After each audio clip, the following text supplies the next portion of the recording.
In this video, we are going to see the topic normalization. Let's see the definition. Normalization is the process of organizing the data in the database. Okay, so normalization on the second unit, one of the important question. So first part la entity relationship diagram, extended ER model, and then functional dependency, classification of functional dependency இதெல்லாம் பார்த்தோம். Second part la normalization ரொம்ப important. Okay ma'am.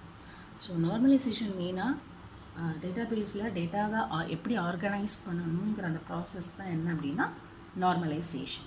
Okay, second point is normalization is use to minimize the redundancy from a relation or set of relations. So நார்மலாக டேட்டாபேஸில் ஒரு 3 problems ரிப்பீட்டடாக occur ஆகும். என்னென்ன அப்படின்னா redundancy, insertion anomaly, update anomaly and deletion anomalies. So இந்த 4 அனாமலிஸை எப்படி நம்ம வந்து மினிமைஸ் பண்ணுறது இல்லை ரெடியூஸ் பண்ணுறது அப்படிங்கிற ப்ராசஸை தான் நம்ம பார்க்க போகிறோம். That is normalisation.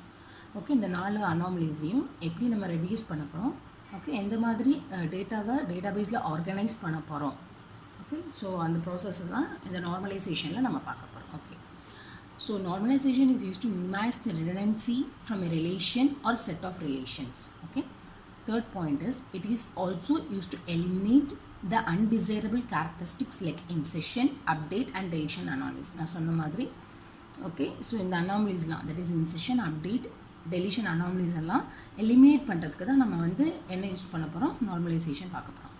Okay, it is also used to eliminate the undesirable characteristics like insertion, update and deletion anomalies. Okay, fourth point is normalization divides the larger table into smaller table and links them into using relationship. So normalization rules in irukku 1NF, 2NF, 3NF, voice code normalization, 4NF, 5NF nu irukku. So appo paakumbodhu idu nalla puriyum. Okay, so the normal form is used to reduce redundancy from the database table. Last point is it is a process of analyzing given relation schema based on the functional dependency and primary keys to achieve desired properties of minimizing redundancy, okay, and minimizing the insertion, deletion and update anomalies. Okay, so na sonna madri normalization is a process of reducing redundancy and then insertion and eliminating insertion, update and deletion anomalies. Okay, so what is actually normalization? It is the process of organizing the data in the database. Normalization is nothing but it's a process of organizing the data in the database. So normalization edukku use pandrom, it is used to minimize redundancy and eliminating insertion, update and deletion anomalies. Okay, இந்த 4 point மட்டும் ஞாபகம் வச்சுக்கோங்க. Normalisation வந்து டேட்டாவை டேட்டாபேஸில் organise பண்ணுறதுக்கு use பண்ணுறது. மெயினாக நார்மலைசேஷன் எதுக்கு யூஸ் பண்ணுவோம், it is use to minimize the redundancy and then eliminating insertion, update and deletion anomalies. Okay, so இந்த 3 அனாமலிஸையும் எலிமினேட் பண்ணுறதுக்கு நம்ம வந்து யூஸ் பண்ணுறது தான் நார்மலைசேஷன். ஓகே, இப்போ நம்ம வந்து நார்மலைசேஷனில் நம்ம 4 இது பார்த்தோம் இல்லையா, redundancy, insertion anomaly and then update anomaly, deletion anomaly. ஒன்று என்னன்னு பார்க்கலாம். First one is redundancy. So actually what is redundancy? Storing same data multiple times in database. So வந்து ஒரே டேட்டா ஓகே மல்டிபிள் டைம்ஸ் டேட்டாபேஸில் இருக்கிறது, ஸ்டோராக இருக்கிறது redundancy. Okay, so duplicate datas வந்து multiple times என்ன இருக்கும், ரிப்பீட்டட் டேட்டாஸ் வந்து மல்டிபிள் டைம்ஸ் டேட்டாபேஸில் ஸ்டோர் ஆகிருந்தால் நமக்கு என்ன ப்ராப்ளம் வரலாம், நிறைய ஸ்பேஸ் ஆக்குப்பை ஆகலாம். ஓகே, ஸோ இப்போ வந்து டூப்ளிகேட் டேட்டா, இப்போ ஒரு டேட்டாவை அப்டேட் பண்ணணும், ஏதாவது அந்த பர்டிகுலர் டேட்டா அந்த மல்டிபிள் டைம் ஸ்டோர் ஆகிருக்கிற டேட்டா அப்டேட் பண்ணணும்னா ஒன்றும் இல்லை, எல்லாத்தையும் நமக்கு என்ன பண்ணணும், நம்ம வந்து அப்டேட் பண்ணணும், சேஞ்ச் பண்ணணும். ஓகே, இல்லை அப்படின்னா ஒரு இடத்துல மட்டும் சேஞ்ச் பண்ணிவிட்டு இன்னொரு இடத்துல சேஞ்ச் பண்ணாமல் விட்டுட்டோம்னா நம்மளுக்கு என்ன வரும், இன்கன்சிஸ்டன்சி வரும். ஸோ இதெல்லாம் வந்து ரிடண்டன்சினால நம்மளுக்கு ஆகிற problem. Okay, so what is actually redundancy? Storing same data multiple times in database. Okay, so if a table is not properly normalized and have data redundancy, then it will not only eat up extra memory space but will also make it difficult to handle to update the database. So நமக்கு வந்து duplicate datas வந்து multiple times டேட்டாபேஸில் store ஆகிருக்கு அப்படின்னா அது கண்டிப்பாக extra memory ஸ்பேஸை வந்து நமக்கு ஆக்குப்பை ஆகும். ஆஸ் வெல் அஸ் நம்ம வந்து கரெக்டாக எல்லாத்தையுமே நம்ம அப்டேட் பண்ணியிருக்கணும். இப்போ ஏதாவது ஒரு டேட்டாவை சேஞ்ச் பண்ணணும்னு நம்ம நினைக்கிறோம் அப்படின்னா எல்லா டூப்ளிகேட் டேட்டாஸும் எங்கெங்கெல்லாம் நம்ம ஸ்டோர் பண்ணியிருக்கோமோ அந்த ரெண்டு டேட்டா நம்ம வந்து சேஞ்ச் பண்ணணும். இல்லைன்னா நம்மளுக்கு என்ன வரும், இன்கன்சிஸ்டன்சி வரும். ஓகேவா?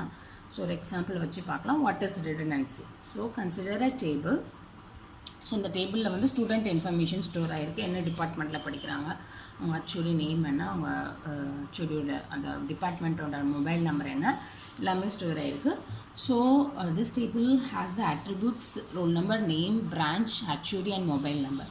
ஸோ செட் ஆஃப் ஸ்டூடெண்ட்ஸோட இது ஸ்டோர் ஆகிருக்கு. ஓகே, ஸோ இதில் நம்ம பார்த்தோன்னா data for the fields, branch, HOD, mobile number பார்த்தோன்னா is repeated for the students who are in the same branch in the college. That is data redundancy. இப்போ பார்த்தோன்னா எல்லா ஸ்டூடெண்ட்ஸ்க்கும் பிரான்ச்சும் சேம் தான். இப்போ சேம் பிரான்ச்சில் படிக்கிற இல்லை சேம் காலேஜில் சேம் பிரான்ச்சில் படிக்கிற ஸ்டூடெண்ட்ஸ்க்கு ஓகே எல்லாருக்கும் பிரான்ச்சு சிஎஸ்சி தான் வரும். இப்போ ஃபார் எக்ஸாம்பிள் ஐடின்னா ஐடி தான் வரும். ஓகேவா? மெக்கானிக்கல்னால் மெக்கானிக்கல் ஃபுல்லாக வரும். அவங்க ஹெச்ஓடி நேம் மிஸ்டர் எக்ஸுங்கிறது அவங்க ஹெச்ஓடி நேம்னு வச்சுருக்கேன். ஸோ மிஸ்டர் எக்ஸ் அது எல்லாம் சிஎஸ்சி ஸ்டூடெண்ட்ஸ்க்கு எல்லாம் ரிப்பீட்டடாக தான் வரும். ஆஸ் வெல் அஸ் அவங்களோட டிபார்ட்மெண்ட் மொபைல் நம்பரும் எல்லா சிஎஸ்சி ஸ்டூடெண்ட்ஸ்க்கும் சேமாக வரும். ஐடி ஸ்டூடெண்ட்ஸ்க்கும் அவங்களோட மொபைல் நம்பர் வரலாம். ஓகே, ஸோ ரிப்பீட்டட் டேட்டா வந்து எதில் வருது, பிரான்ச், HOD and mobile numberல வருது. Okay, that is data for the fields, for the attributes. Branch, HOD and mobile number is repeated for the students who are in the same branch in the same college. Okay, so that is data redundancy. Repeated எல்லா CSE ஸ்டூடெண்ட்ஸ்க்கு ஒரே டேட்டாவை store பண்ணிகிட்டே வரும். So that is data redundancy. So actually what is redundancy? Storing same data multiple times in database. Okay, so அதுதான் redundancy. So redundancyனால நமக்கு extra space நிறைய occupy ஆகுது. Okay, and also it is difficult to handle to update the database. Okay, so this is redundancy. So என்னென்ன problem வந்து டேட்டாபேஸில் இருக்குது, so அது வந்து நம்ம வந்து நார்மலைசேஷன் வச்சு எப்படி ரெக்டிஃபை பண்ண போகிறோம்னு பார்க்கலாம். ஸோ ஃபஸ்ட்டு பார்த்துட்டோம், நார்மலைசேஷன் வந்து ஆக்சுவலி எதுக்கு, it is use to organize the, it is a process of organizing the data in the database. 4 different types of anomalies இருக்குது. ஓகே, நார்மலாக டேட்டாபேஸில் டேட்டாவை ஸ்டோர் பண்ணும்போது இல்லை ஆர்கனைஸ் பண்ணும்போது 4 ப்ராப்ளம்ஸ் அக்கர் ஆகுது. என்னென்ன ப்ராப்ளம்ஸ்லாம், that is redundancy, insertion, update and deletion anomalies. இப்போ ஒவ்வொன்றும் என்னென்னு பார்க்க போகிறோம். ஸோ ஒவ்வொன்றும் என்னென்னு பார்த்துட்டு எப்படி அந்த நார்மலைசேஷன் வந்து இந்த 4 ப்ராப்ளம்ஸை ரெக்டிஃபை பண்ண போகுதுன்னு பார்க்கலாம். ஓகே, ஸோ ஃபஸ்ட்டு பார்த்துட்டோம் redundancy. Next one is insertion anomaly. Okay, so what is insertion anomaly? And the definition is, an insertion anomaly is the inability to add data to the database due to the absence of other data. Okay, so நம்ம வந்து கம்ப்ளீட்டாக ஒரு data, இப்போ ஒரு particular டேபிளில் ஒரு 10 attributes இருக்குன்னா அந்த 10 attributesக்குள்ள இன்ஃபர்மேஷன் நம்மளுக்கு கிடைச்சா மட்டும்தான் அந்த ரோவை அந்த பர்டிகுலர் டேபிளில் நம்ம என்ன பண்ண முடியும், அந்த ரெக்கார்டை அந்த பர்டிகுலர் டேபிளில் என்ன பண்ண முடியும், ஆட் பண்ண முடியும். இல்லை அப்படின்னா அந்த நல் வேல்யூஸ் இல்லை மிஸ்ஸிங் வேல்யூஸ் தான் வரும். So inability to add the data in the database, okay, due to missing of other data. So that's insertion anomaly. Okay, so an insertion anomaly is the inability to add data to the database due to the absence of missing data. Okay, example பார்க்கலாம். Suppose for a new admission, until and unless the student opts for a branch, data of the students cannot be inserted. இப்போ ப்ரீவியஸாக பார்த்த நம்ம அதே table எடுத்துக்கலாம். இப்போ இந்த டேபிளில் நம்மளுக்கு எல்லா இன்ஃபர்மேஷனும் வேணும். அவங்களோட ரோல் நம்பர் வேணும், நேம் வேணும், பிரான்ச் வேணும், ஹச்ஓடின்னு இது வேணும், மொபைல் நம்பர். சப்போஸ் வந்து ஸ்டூடெண்ட் வந்து பிரான்ச் இன்னும் எடுக்கவே இல்லை, ஓகே, ஆட் பண்ணவே இல்லை, ஆட் பண்ணாமல் என்ன பண்ணுறாங்க, வெயிட் பண்ணிகிட்ருக்காங்க. ஓகே, ஸோ அப்படி இருக்கும் போது அந்த ரெக்கார்டை நான் என்னால் இல்லை இன்சர்ட் பண்ண முடியாது. அவங்களுக்கு பிரான்ச் என்னன்னு தெரிஞ்சால் தான் இந்த பர்டிகுலர் டேபிளில் சிஎஸ்சின்னு போட்டு இன்சர்ட் பண்ண முடியும். So this kind of anomaly is insertion anomaly. Okay, so inability of adding data in the database due to the absence of, due to missing data. Okay, so இப்போ இந்த டேபிளில் நான் அப்போ வந்து ஒரு இந்த ஸ்டூடெண்ட் ஈன்னு ஆட் பண்ணும்போது எனக்கு பிரான்ச் இன்ஃபர்மேஷன் தரலன்னா நான் எப்படி ஸ்டோர் பண்ண முடியும், நல்ல இன்ஃபர்மேஷன் மிஸ்ஸிங் டேட்டாவை தான் ஸ்டோர் பண்ண முடியும். So this kind of anomaly is insertion anomaly. ஒரு டேட்டா தெரியாமல் நம்மளால் ஒரு ரெக்கார்டை டேபிளில் இன்சர்ட் பண்ண முடியாது. ஓகே, ஸோ அப்படி இன்சர்ட் பண்ணாலும் நம்ம நல் வேல்யூவாக தான் இன்சர்ட் பண்ண முடியும். So that kind of anomaly is insertion anomaly. Okay, va? So missing data, inability of adding data in the database due to missing data. Okay so அதுதான் இன்செர்ஷன் அனாமலி ஓகேவா புரிஞ்சுதா ஸோ இப்போ நம்ம வந்து ஃபஸ்ட்டு ரெடண்டன்சி பார்த்தோம் insertion anomaly பார்த்தோம் இப்போ அடுத்தது என்ன அப்படின்னா updation anomaly what is actually அனாமலினா என்ன ப்ராப்ளம் ஓகே ஒரு problem occur due to some reasons so அதுதான் anomaly okay updation anomaly let's see the definition an update anomaly is a data inconsistency that results from data redundancy and a partial update okay so update anomaly na data inconsistency that occurs due to partial update okay so partial update na enna ungalku puriyum paadi update பண்ணிட்டு பாதி update பண்ணாமல் விட்டா okay இப்போ data ரெடண்டன்சி multiple times நம்ம ஒரு டேட்டாவை டேட்டாபேஸில் store பண்ணுறோம் எல்லா டேட்டாவும் நம்ம என்ன பண்ணணும் அப்டேட் பண்ணணும் ஓகே கொஞ்சம் அப்டேட் பண்ணிட்டு கொஞ்சம் அப்டேட் பண்ணாமல் விட்டோம்னா தட் இஸ் பார்ஷியல் அப்டேட் அப்போ பார்ஷியல் அப்டேட் பண்ணால் நம்மளுக்கு என்ன தான் வரும் டேட்டா இன்கன்சிஸ்டன்சி அப்டேஷன் என்ன மாடிஃபிகேஷன் ஸோ மாடிஃபிகேஷன் பண்ணும்போது எல்லா டேட்டாவும் நம்ம என்ன பண்ணணும் அப்டேட் பண்ணணும் ஒரு டேட்டாவை அப்டேட் பண்ணிட்டு இன்னொரு டேட்டாவை அப்டேட் பண்ணாமல் விட்டுட்டோம் அப்படின்னா it leads to inconsistency of data in the database okay so that is called that kind of anomaly is updation anomaly okay an update anomaly is a data inconsistency that results from data redundancy and a partial update okay so data redundancy na namakku enna theriyum storing data multiple times in the database okay redundant data duplicate data வந்து நம்ம வந்து டேட்டாபேஸ்ல நிறைய இடத்துல store பண்ணிக்கிறது தான் that is redundancy so நம்ம வந்து அப்டேஷனாக modification changes so நம்ம எதாவது சேஞ்சஸ் பண்ணும் போதில் டேட்டாபேஸில் எல்லா இடத்துலையும் நம்ம என்ன பண்ணணும் சேஞ்ச் பண்ணணும் பார்ஷியல் அப்டேட்னா பாதி இடத்துல பண்ணிட்டு பாதி இடத்துல பண்ணலைன்னா இட் லீட்ஸ் டு இன்கன்சிஸ்டன்சி ஓகேவா so that kind of anomaly is updation anomaly and update anomaly is the data inconsistency that leads from data redundancy and a partial update okay example பார்க்கலாம் suppose if mister X leaves the college or is no longer the HOD of CSE department, in that case all the student records will have to be updated, and if by mistake we miss any record it leads to inconsistency okay so for example இதே table எடுத்துக்கலாம் example so இப்போ mister X வந்து என்ன பண்ணுறாங்க leave ஆகிறாங்க அப்படின்னா இந்த காலம் ஃபுல்லாகவே தூக்கணும் நான் ஓகே உங்கள் மொபைல் நம்பரும் நான் தூக்கணும் ஓகே நான் பாதி ஸ்டூடெண்ட் இப்போ வந்து ஒரு 1000 ஸ்டூடெண்ட்ஸ் இருக்காங்கன்னா 500 ஸ்டூடெண்ட்ஸ்க்கு மட்டும் இருக்கிற இன்ஃபர்மேஷன் உள்ள ஹெச்ஓடியை மட்டும் நான் சேஞ்ச் பண்ணிட்டோ இல்லை அது அப்டேட் பண்ணிட்டோ பாதி ஸ்டூடெண்ட்ஸ்க்கு நான் அப்டேட் பண்ணாமல் விட்டுட்டேன் அப்படின்னா இட் லீட்ஸ் டு இன்கன்சிஸ்டன்சி ஓகேவா ஸோ அதுதான் and if by mistake we miss any record ஒரு ரெக்கார்டை நம்ம மிஸ் பண்ணாலும் it will lead to inconsistency இப்போ நம்ம ஒரு 10 ரெக்கார்டு 20 ரெக்கார்டு தான் பார்க்குறோம் டேட்டாபேஸில் ஓகே நார்மலாக டேட்டாபேஸில் அப்படிலாம் இருக்காது மில்லியன்ஸ் ட்ரில்லியன்ஸ் கணக்கில் என்ன பண்ணுவாங்க டேட்டாவை ஸ்டோர் பண்ணுவாங்க இப்போ ஒரு சர்வர்னு எடுத்துக்கிட்டால் அவங்க கண்டிப்பாக டேட்டாபேஸ் வச்சுருப்பான் இப்போ ஃபேஸ்புக் இல்லை ஒரு ஸ்கைப் யூடியூப் ஓகே வாட்ஸ்அப் இவங்க எல்லாமே ஒவ்வொரு டேட்டாபேஸ் வச்சுருப்பாங்க அவங்களாம் மில்லியன்ஸ் கணக்கில் டேட்டாஸ் வச்சுருப்பாங்க இப்படி ஒரு டேட்டாவை கொடுத்து அப்டேட் பண்ண கொடுத்தா அவங்க எங்கே வச்சுருக்காங்களோ அங்கெல்லாம் அப்டேட் பண்ணணும் அப்டேட் பண்ணலன்னா leads to inconsistency okay va so and if by mistake if we miss to update any record it will lead to